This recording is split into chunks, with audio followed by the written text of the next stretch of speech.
creating wealth, freedom, and security using real estate investing. This is Get Real Wealthy.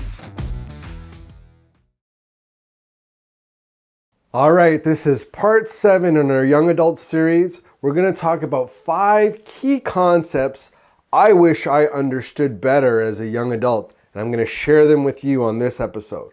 All right, let's go. The first concept that I wish I understood as a young adult is compound interest and compounding in general. One of the things that I wish I understood was that concept between a penny doubled every day for 30 days or $1 million. If I gave you an offer and I said, hey, do you want a penny doubled every day for 30 days or $1 million? What are you going to choose? A lot of people are going to choose the $1 million.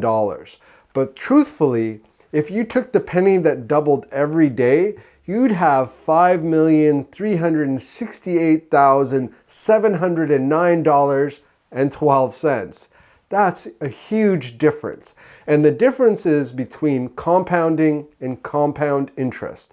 So by compounding and having that doubling effect, we're getting that huge value.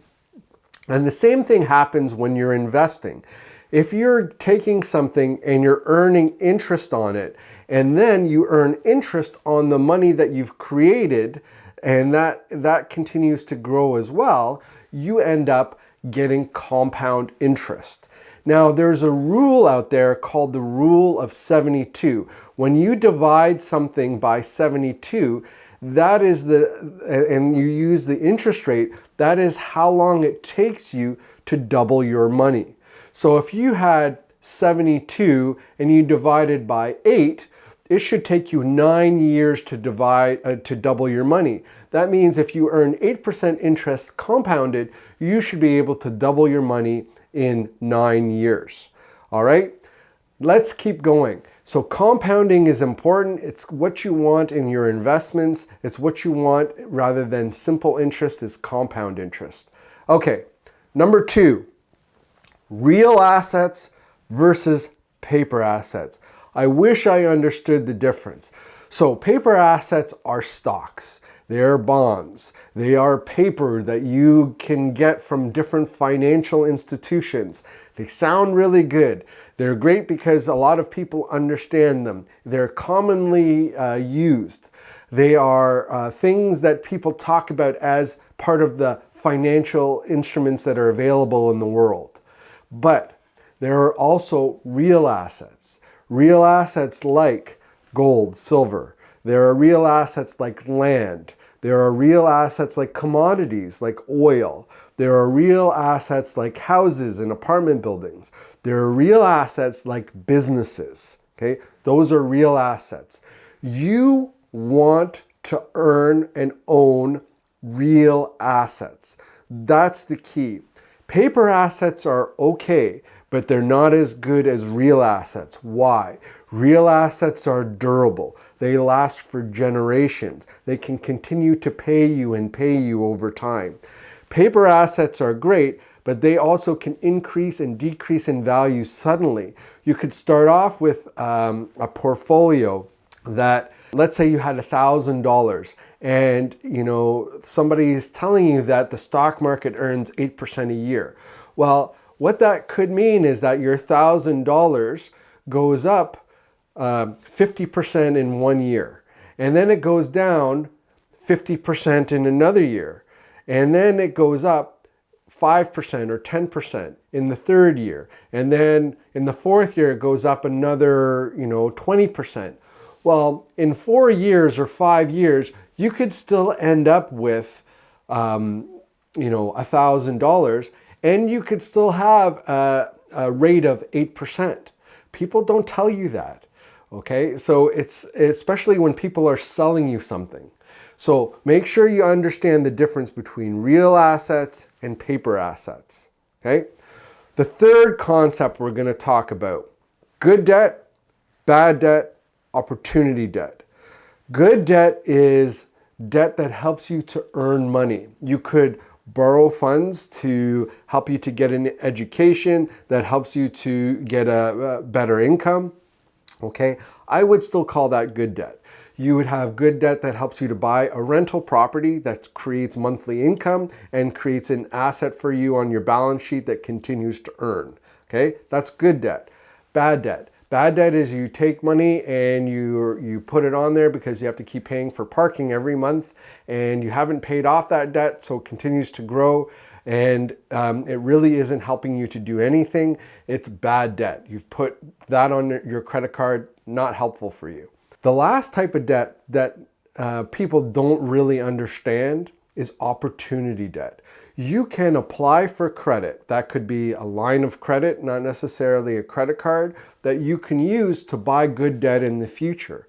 That is something that I would call opportunity debt.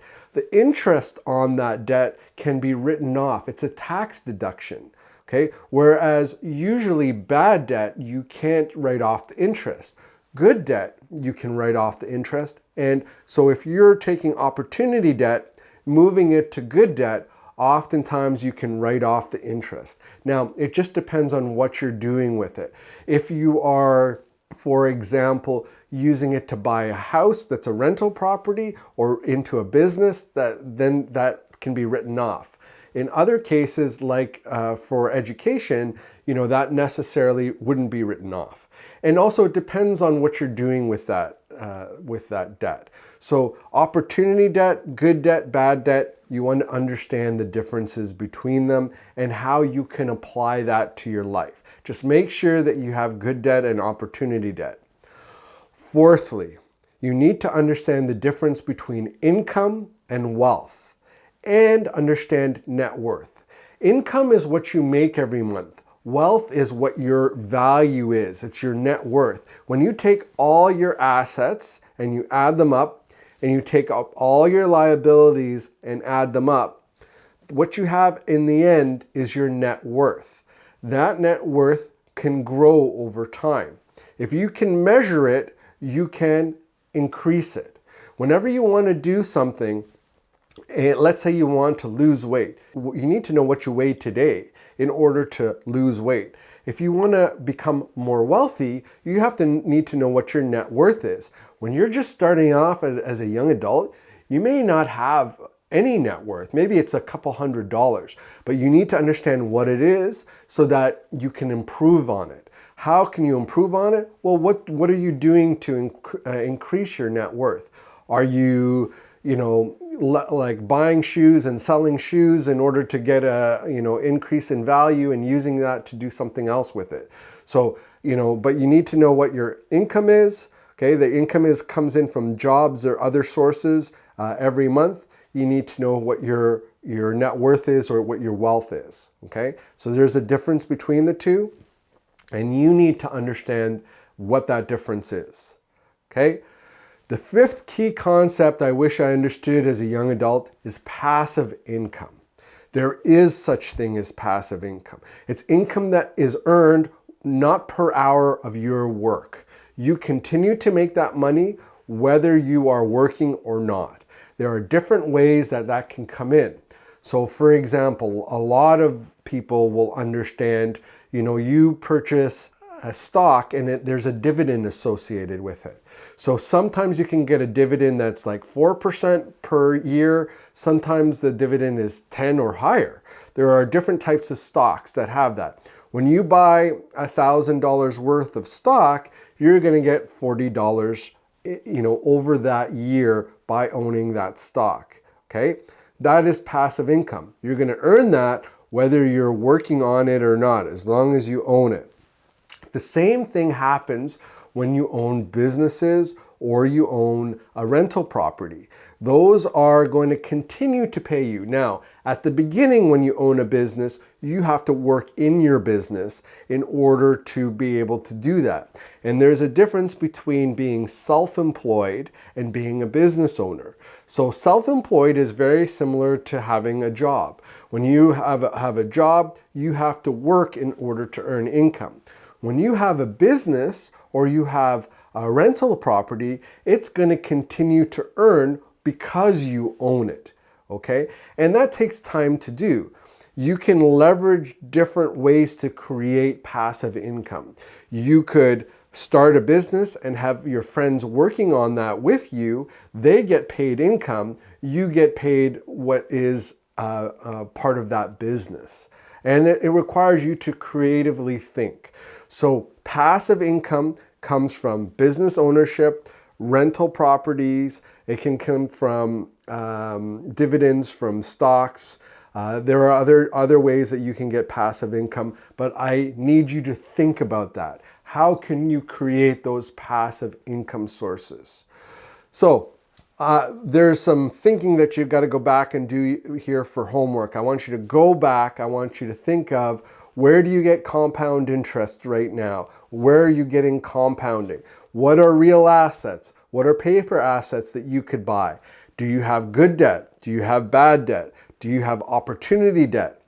Do you know what your net worth is? What is the income that you bring in every month? And do you have any passive income? And if you don't, how can you get passive income? How can you create those passive income sources? This has been Get Real Wealthy. You can learn more about me by going to getrealwealthy.com, and we'll see you on the next episode of Get Real Wealthy. Make sure to check out getrealwealthy.com. Until next time, I'm Quentin D'Souza. Get out there and take action.